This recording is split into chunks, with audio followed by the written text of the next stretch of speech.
Umani ng iba't ibang reaksyon ang isang video ni Kapuso singer-actress Julian San Jose habang itinatanghal ang kantang Dancing Queen sa harapan ng altar ng isang simbahan.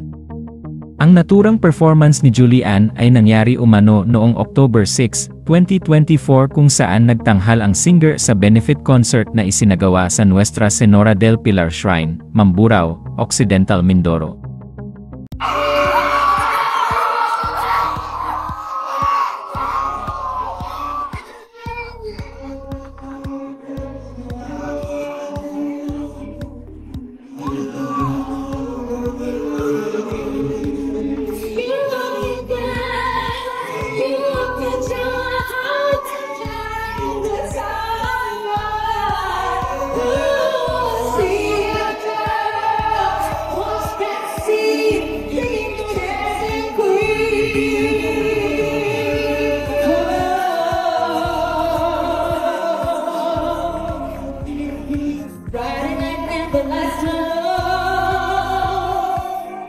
Looking out for a place to go. Really made the right music, really let it swing on to the forward. Anybody could be that die. Tonight tell when the music's high. Really made the right music, everything's like golden. And when you get a chance, you are the dancing queen. You're the dream on this empty. Dancing queen, feel the beat from the tambourine.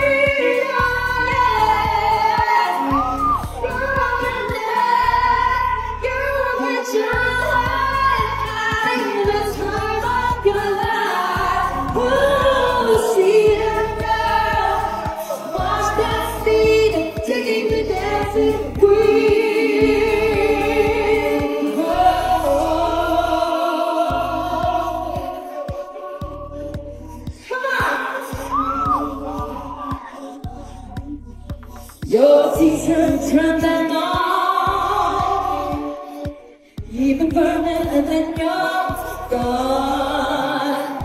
You're looking for another, everyone will do your looking first. And when you get the chance, you are the dancing queen. You're sweet on the dancing queen, feel the beat from the tambourine. You're a dance, you can show, having this vibe of your life. Ooh, see it, watch me.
Girl, napanood niyo na ba to? I think something is not right. Trending to ngayon wherein you can see Julian San Jose singing or nag-concert sa loob ng simbahan. I have nothing against Julian San Jose ha. I'm a fan of Julian San Jose, but for this specific event, bakit pinayagan ng parokya or bakit nagkaroon ng ganitong event sa loob ng simbahan, which is not right. The song choice is not right as well. Dancing Queen sa loob ng simbahan. Dancing Queen is a song ng parang party-party Friday night, ganon. It's totally not a religious song. And people are saying that the clothes as well, hindi siya tama. And a lot of people are saying, why is it that the church allow this? Concert sa loob ng simbahan tapos nakaharap pa sa altar. Hi brothers and sisters in Christ, I'm sure marami sa inyo ang nakapanood na itong concert ni Miss Julian San Jose sa loob ng isang simbahan. And as expected, may mga Katoliko po na hindi po natuwa.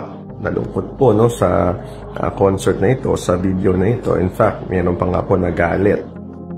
And it's very understandable po kasi po talagang hindi naman po talaga tama yung ginawa po na ito. Ako man po ay isa po sa mga nalungkot sa pangyayari pong ito. Pero ito pong video po na ito ay hindi po para i-criticize po no, yung nangyari, kundi para hikayatin po yung mga kapwa kong Katoliko na oo, marami sa atin ang nalungkot, marami sa atin ang nagalit. Pero sana iwasan po natin na madala tayo ng emosyon, iwasan po natin na libakin po yung mga taong nag-organize ito, lalong-lalo na po yung kura ng simbahan po na ito. Bagkus, pilitin po natin na sa kabila po nung nararamdaman nating lungkot at galit ay magawa pa rin nating ipagdasal po yung mga taong involved po sa nangyari pong ito. Also, please lang po, huwag po nating sisihin ng Vatican II kung bakit po may gantong pangyayari. Ang pinaka-mainam po natin gawin ay educate po ang mga tao, lalo na po ang susunod na henerasyon para hindi na po maulit yung mga ganito. So yun lamang po, God bless po sa inyong lahat.